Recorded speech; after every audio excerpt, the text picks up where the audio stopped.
first ever washi tapes. I sold out of mugs and pouches. Fellas work so well. Loads to be done. Yeah, it was intense. It's been a long, hard week.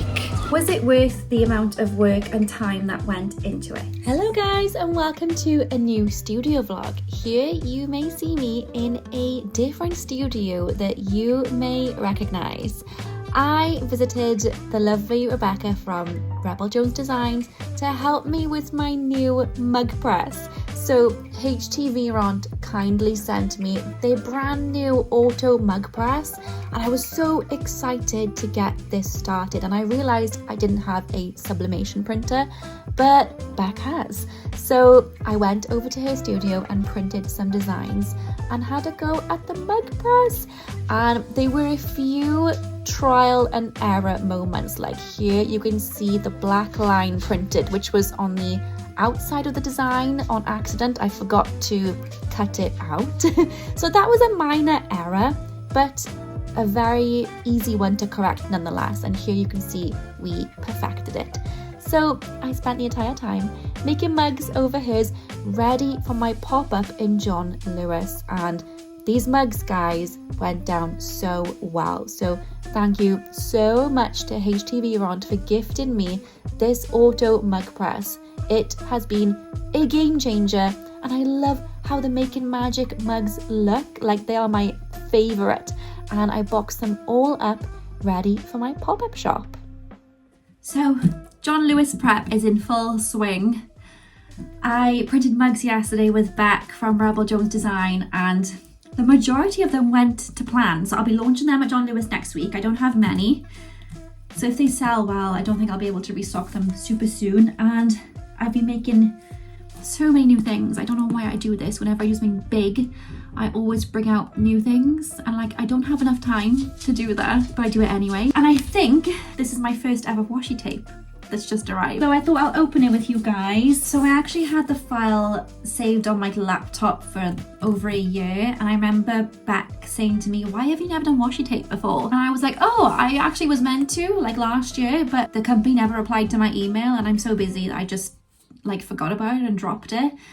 And I was like, look, so I searched the email in my inbox, and it turns out they did reply to me. I didn't reply to them. I don't know what happened. So she was laughing, and I was like, oh, so I can just reply to them now. And I was like, oh yes, that'll be great. I would love to go ahead with the washi tape. And we just picked up from where we left off, and now here they are. Oh, I had them packaged as well. I have two designs. One is like around the world cityscapes, and the other was Making Magic. I've never done washi tape before. I've always wanted to. It's always scary doing new things. So here they are. And then you can see like around the world.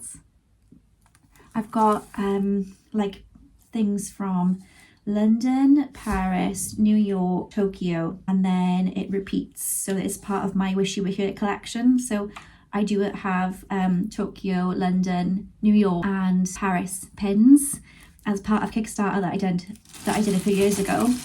Washi tape. There's Mount Fuji, and there's London. Oh, so I'll be launching these at John Lewis as well. And then I also have the matching Making Magic design. I've made loads of Making Magic things lately. I'm restocking these sweaters. I've made tote bags, and I'm making pouches, like little craft pouches. Now I have the matching washi tape. So here's the little cover. I don't know if you can see it properly, but I'll do a better video.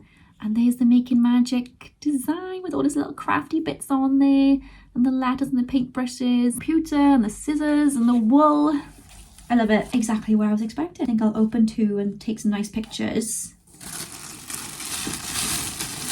There we are, the two first ever washi tapes. I thought I would show you the tote bags that I've made, the new ones. So we have this I'm just gonna pick up all of them because they're like on the hand on nice. This Christmas one that I haven't made many of is on like a deep forest green, and it matches the Christmas sweater. So here's a closer look. The most magical time of the year, and I illustrated a few extra bits on there. So you have like an extra gingerbread man, snowman, and a few extra houses and extra like details, because I'm able to put more details in when it's DTF rather than embroidered. I think these will be limited edition. I don't think I'll be making these again, but we'll see how it goes. Magic ones on this natural colour tote bag. A crafty bag, like to store all your crafting essentials in, and I think the colours work so well on the natural colour. Like, I love it. So these will be in John Lewis next week as well. I haven't put these on the shop yet, the Cardiff pins. So these will be at John Lewis as well. I need to like put them all on backing cards and price them all. Loads to be done. Okay, so it is Saturday, a couple of days before the John Lewis pop-up, and I'm just in my pajamas preparing more stock. And I think I've ordered too much stock, and I've been sweating. I've been folding sweaters, labeling, tagging practically all day. I'm so sorry, Mochi's barking at nothing. I have Making Magic sweaters left to do, 2 more boxes of those, plus all the stock that I already have. I think I've made enough tote bags to last me an entire year, because I have these, which are currently with Christmas sweaters on top of, and I also have made Making Magic sweaters. Guys, I can't think straight. And Christmas ones that I will show you properly when I can. In this pile that's ready to pack, I have the pouches that I'm not even sure I've showed you on the vlog, but they're like Making Magic pouches, art prints, mugs in the box, and stationery. Then it was time to sit down and take a class on Skillshare. I wanted to learn more about visual merchandising whilst I was prepping for my time at John Lewis.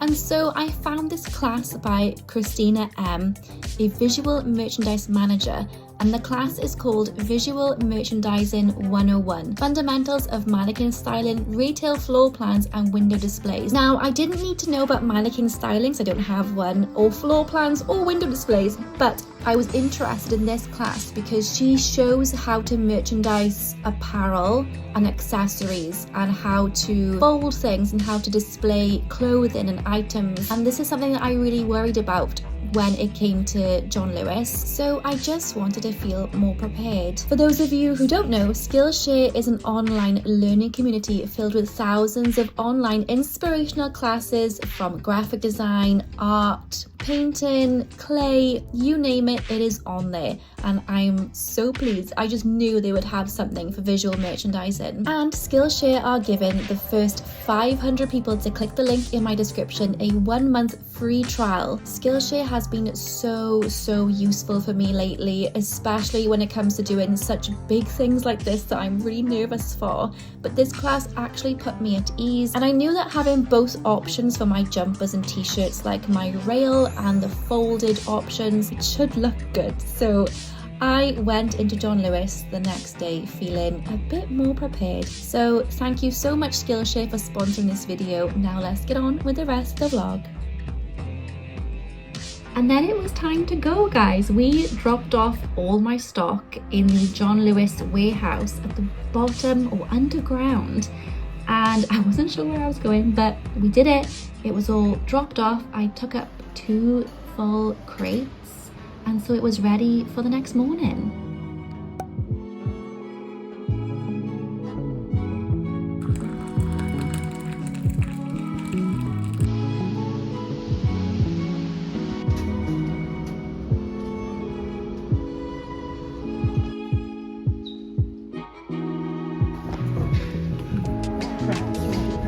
Yeah, start up. And we're done.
day, what day are we on? 3.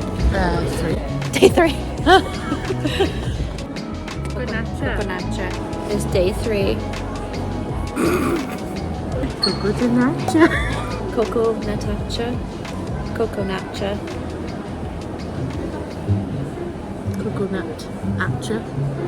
I have no positive energy to bring. I'm halfway through. We are? I am? Am I? No, Monday, Tuesday, Wednesday, and a half.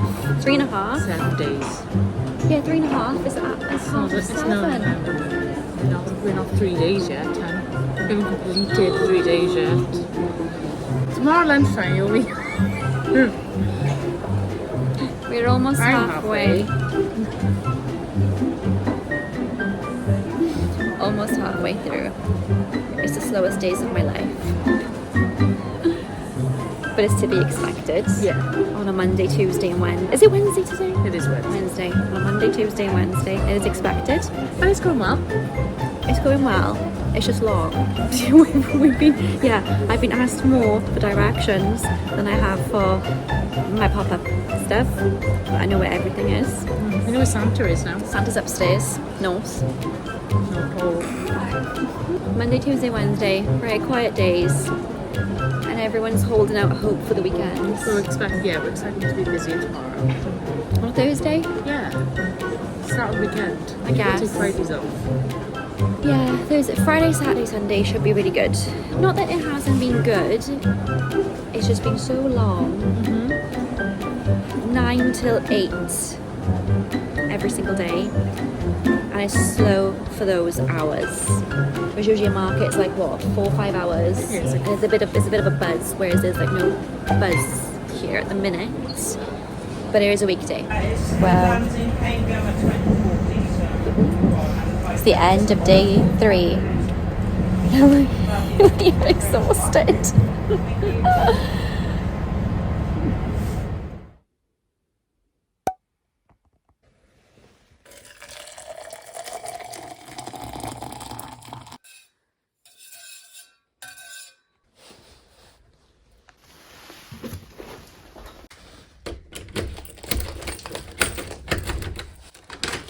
Trying not to look dishevelled, but I am. It is day 5, and what a long week has been. The days are long because the hours are long. It's Christmas hours, so I'm there 9 till 8, and it is day 5. My feet are in bits and my legs are in bits. I'm mentally, physically tired. It's been worth it in terms of sales so far. And I'm looking forward to Friday, Saturday, Sunday. So today is Friday. I think these days are going to be manic. I hope. Like, it's been worth it every other day in terms of sales, but because it's so long and sometimes like an hour in between sales, it's felt really tiring. But today, Friday should be busy, like really busy. Saturday should be chaos. That's what I'm hoping for. And so should Sunday because it's December. So far so good. I'm just really, really tired. I couldn't do this without Kaylee, and I think she's waiting for me, so I gotta go. Day 5, Friday. I'm already broken. We were broken on Tuesday. It's been a long, hard week, but rewarding. Just very, very physically tiring. But it's Friday, and it should be busy. A little bit better.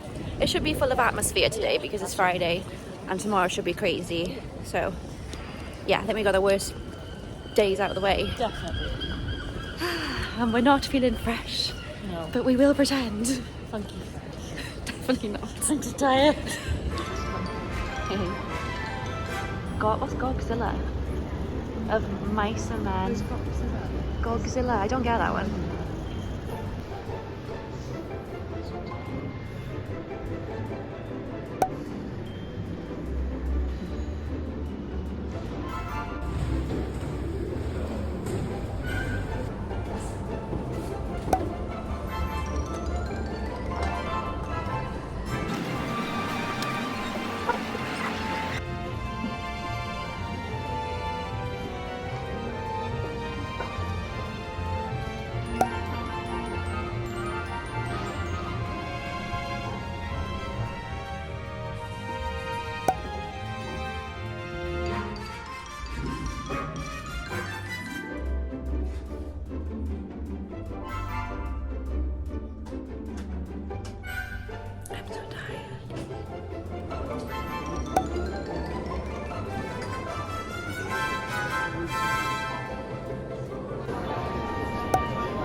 I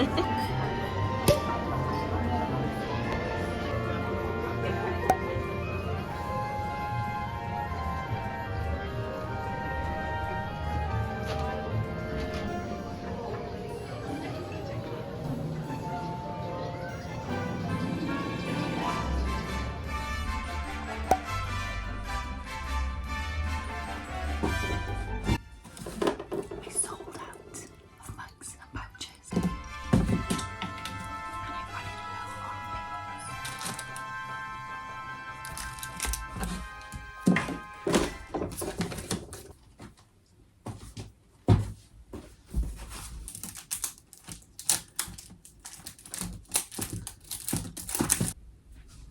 I'll do.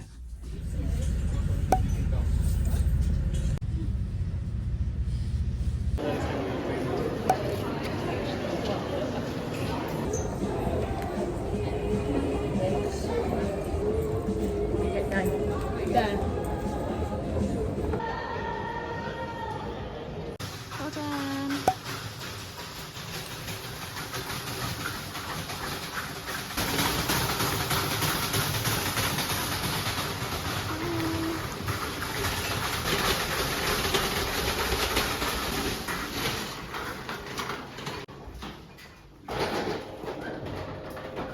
Very nice and cool down there.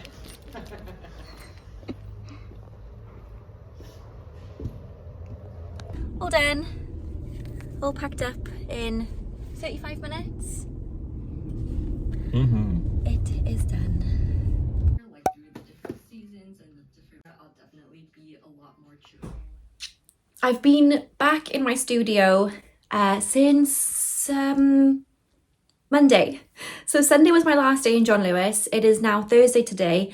I've taken a good few days to chill and regroup and get myself back together. So I took Monday off completely. I stayed in bed practically all day. The hours in John Lewis were so long. I don't know how we did it. Because it's Christmas time, the shop was open from 9 a.m. till 8 p.m. every day, apart from Saturday and Sunday. So Saturday it closed at 7 and Sunday was 10 till 5. So that felt like a half day to me. And oh my, what an experience it was. It was tiring, it was exhausting, it was like working back in retail, but it was a great experience. I needed to have a few days to like get my thoughts together on the entire thing so that I could chat to you about it. And I popped a little question box up on Instagram and I'm going to answer your questions as well. But I'll just run you through like the sort of day-to-day what happened, because I couldn't really vlog that much. So basically I sat up on the Monday morning. I wasn't sure if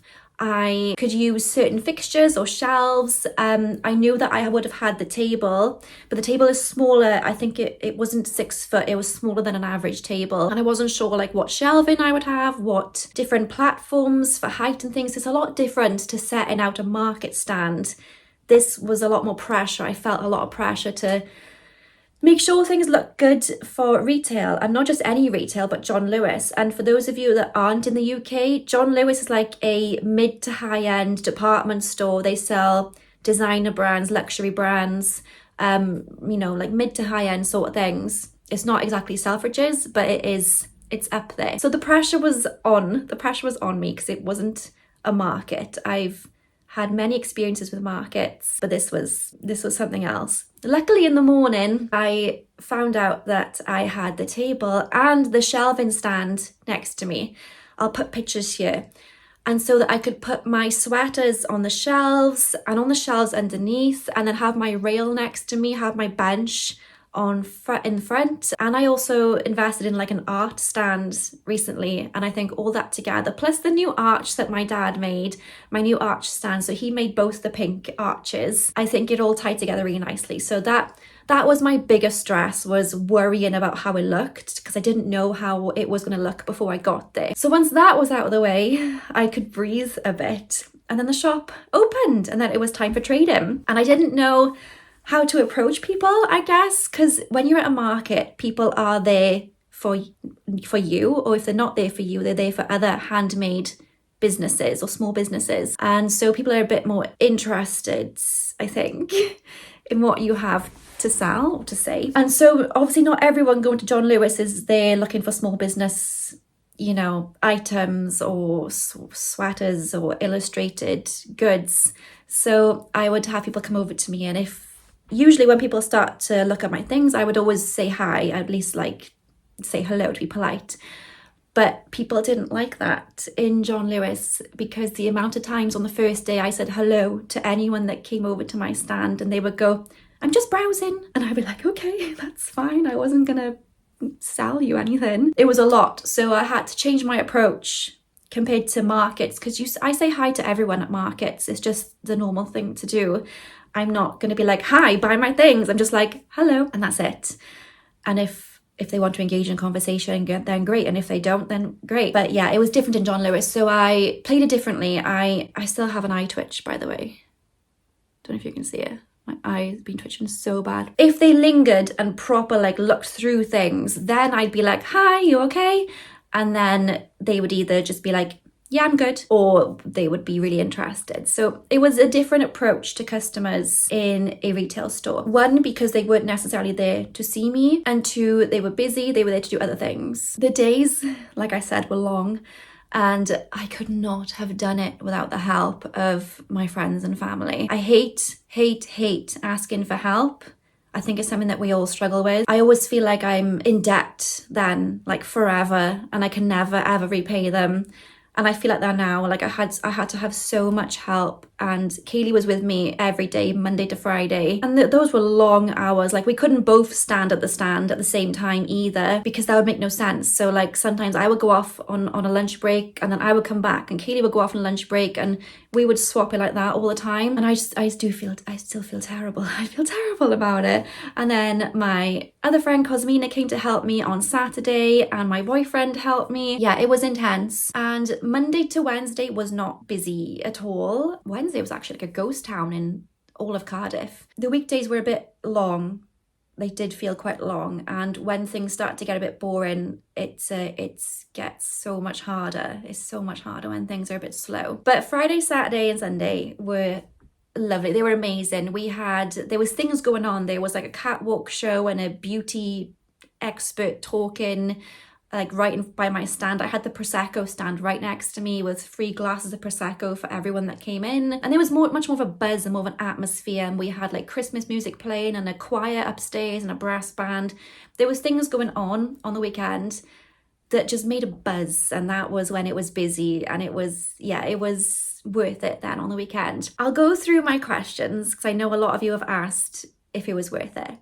And I want to cover that in the questions so that I don't repeat myself. So I'm just going to get my questions. And I'm going to turn off my Cricut because I can hear it beeping. So the first question is, was it scary having Was it scary having a pop-up at such a prestigious shop? Well done, lovely. Yes, the pressure, I think I was scared more so before the Monday because I wasn't sure what my stand would look like. And the only thing I cared about up until then was how it was going to look. It needed to look good because it was in such a high end. Yeah, that was a scary bit for me. I needed it to look good. That was my main concern. Because I think when a stand looks good, it draws people in, and it needed to look like it belonged in John Lewis. And if it looked out of sorts, I was afraid that I wouldn't be invited back. I've looked into this, but panicked at pricing, VAT and barcoding. Can you talk about this, please? So the pricing, it's scary. Christmas, the prices and the commission go up. So I think for the whole month of December, it is more expensive because it's the busiest time. So for example, for a week in December, it cost me £480, plus they take 30% commission, plus you have to charge VAT. And as a business who is not VAT registered, but John Lewis is, I had to charge VAT either on top of my prices or take them off my prices. So essentially the cut that I was taking was like 50%. I know you said about barcoding. You don't have to barcode anything. You give them a spreadsheet before you start with all your items in, just the name and the price, and then it's set up on a till machine for you in the morning. That was simple. I would not worry about barcoding or the card machine or anything like that. But the pricing and the VAT, it did take it took me a while to wrap my head around it, and then once I did, I figured out it was quite easy. But obviously, if your prices are not set up for wholesale or trade, you could struggle. I struggled, and my prices are sort of set up for trade because I've been doing wholesale for some time now. So I've always made sure my prices could adapt to that. So with the commission and the VAT, that is like almost 50%-ish. It was okay. It's not great, but it's okay. I do think that a business that is VAT registered would benefit more from this pop-up that I did. You've also said, how did you manage your own orders plus being at JL all day? Before I go into that, I'll explain the VAT thing a bit more. So for example, my sweaters are £39.99, let's just say £40, just to round it up. And they would take off the VAT first. So you divide this by 1.2 to take the VAT off. Let me just get a calculator. So 40 divided by 1.2 is £33.33. That is the ex-VAT price. So they take then the 30% commission off the ex-VAT price. So it's 30% of £33.33, which is £10. So I will be getting £23.33 from a £40 sale. So it is almost 50%. I hope that makes sense. So you have to make sure that you're still making a profit when they take such a massive chunk from you. Again, if you were VAT registered, obviously you wouldn't have to take off the VAT because you'd pay that anyway, somehow. We won't get into that because I don't know how it works. So how did you manage your own orders plus being at JL all day? My lovely boyfriend, I was texting him throughout the day, like, oh, whenever I got an order through, like some days I would have so many orders on the website. I was stressing a bit. I didn't want to shut the shop at the busiest time of the year because this is the busiest time of the year for me. So I was texting him like, can you pack a large Christmas sweater for Denise? Can you pack a small Make It Magic sweater for Louise? So he'd pack them and label them. And then, to be fair, when I came home at like 9:30 in the night, I'd be doing orders till about 12 some nights, just because I needed to get done. I needed to pack them, I needed to weigh them, needed to print the labels off. That was tough, but we did it. Was it worth the amount of work and time that went into it? So this is open to interpretation, because some would say yes and some would say no. Financially, let's just do it black and white financially. Altogether, from the 7 days that I was there, working open till close, me, my best friend Kaylee, my best friend Cosmina, my boyfriend, 4 of us, not all the time, but yeah, there's a lot of people. I sold, let me get my spreadsheet, £2,112.89 worth of products, which that is amazing. Like, I did not think I would get to that number, especially with how quiet Monday, Tuesday, and Wednesday was. However, when I take off the VAT, let's do that together actually. Let's take off the VAT together. So 2112.89 divided by 1.2. So after VAT, that is £1,760.74. Still great. Still amazing. Then I take off the commission. So let me write this down. 17. They've worked this out for me. I'm just doing it for you because it took me a while to wrap my head around. So work out the commission by dividing by 100 and timesing by 30. So that is £528.22. So now if I 1,760, which is the ex-VAT price, take away their commission, which is £528.22, my total figure that I earned that they're going to pay me is £1,232.52 for the week. But I need to take off what I paid to be there. So we're going to take off the £480, and so that leaves me with £752.52 profit. Again, that is not profit because that does not take into consideration my materials and how much it's cost me to make all those products. But we won't go into all that because that'll be here for days. And I probably half of that is actual real profit. So I probably made about £350-400 profit. Make of that what you will. I got to show my brand to an audience that never would have seen it before. The amount of people that I met that didn't, at a market, I get a lot of people that say, oh, I've seen you on Instagram, I bought this from you, but in John Lewis, it was a whole new audience. It was a different age range, a different audience that are not on Instagram, they're not on my website, they're not on YouTube. They were asking me what I do and how I do it. They were all shocked that I've been doing it for 10 years. And I was like, I hope that's because I look young and not that my business looks rubbish. I didn't know which way to take it. So yeah, the experience was great. I did make a profit, so I'm pleased. I'm so pleased. It was just long. I'm not sure if it was worth the long hours. It broke me sometimes. I would come home and I was just grumpy, guys. I was just grumpy. When you're just really tired, really stressed, you're really busy, your body's aching. Yeah. And obviously all the help I've had, it was hard for Kaylee as well. If from a business point of view, black and white, I think I need to be a bigger business and actually employ someone to help me properly. I need to be a bit bigger than where I am now, and a bit more financially stable, or maybe even VAT registered, but that sounds like a huge rabbit hole. But for me, I'd say it was worth it.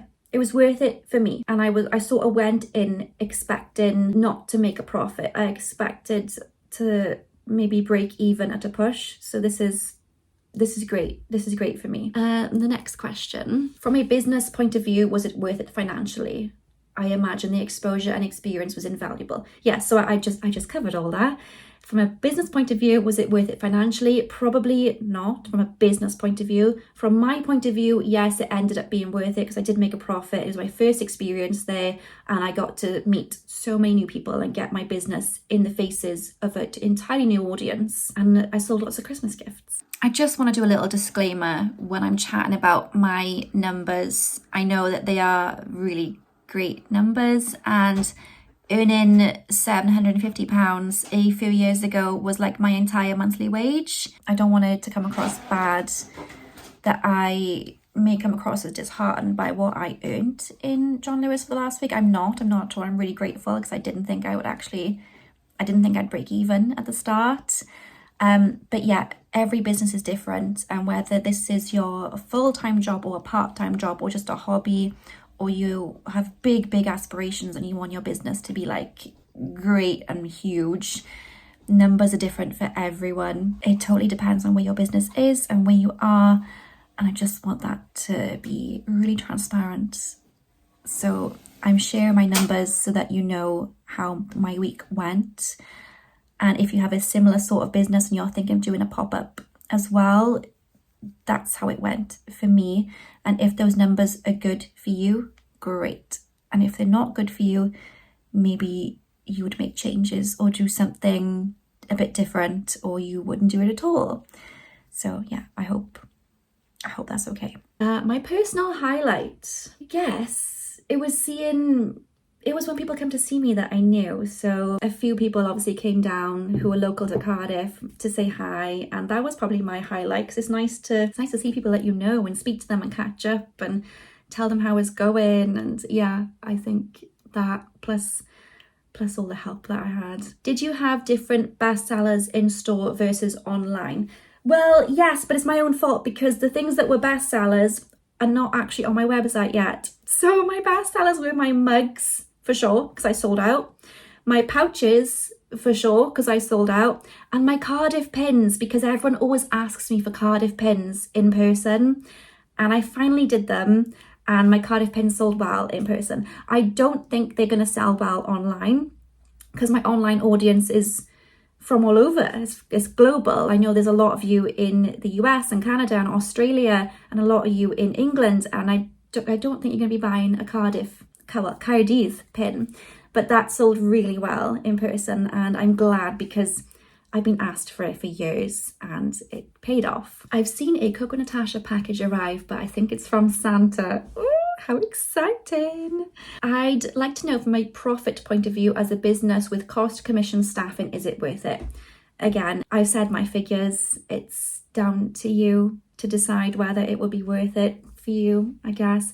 I do think if I was to do this again, I would wait until I am a bit even more established, and maybe hire in someone. I would hire someone, or maybe I would be VAT registered. There's things that I would wait till I was a bit more established to do it again. I think that is it. I think that is all the questions. I hope I've missed any. But yes, what a week. Now I've packed all orders. I did them all yesterday and they've been shipped out, so they're ready for Christmas. This week I'm just taking it slow. I'm just packing orders as and when they come. I'm trying to chill, but honestly I feel rather bored. I know that last week I would have loved to have felt bored, and now because this week is so different and I'm trying to take things slowly and it's not so much of a rush and chaos and mad panic, I'm like, I'm bored. But also I feel lazy. I'm in Christmas mode. I feel lazy. I'm bored and I can't be bothered to do anything about it. And that feeling needs a name. And me and my sister called it Lardy, because you're lazy but you're bored. Yeah, that makes no sense. Anyway, that is how I'm feeling. I need to edit this vlog. I need to pack a couple more orders, but I'm going to finish this vlog here. Thank you for coming along with me. I hope it was okay. I hope I filmed decent bits, and I hope it gave you a great insight into what a pop-up looks like in a department store. So thank you for watching, and I hope you have a lovely Christmas if I don't see you before then, and I will see you soon.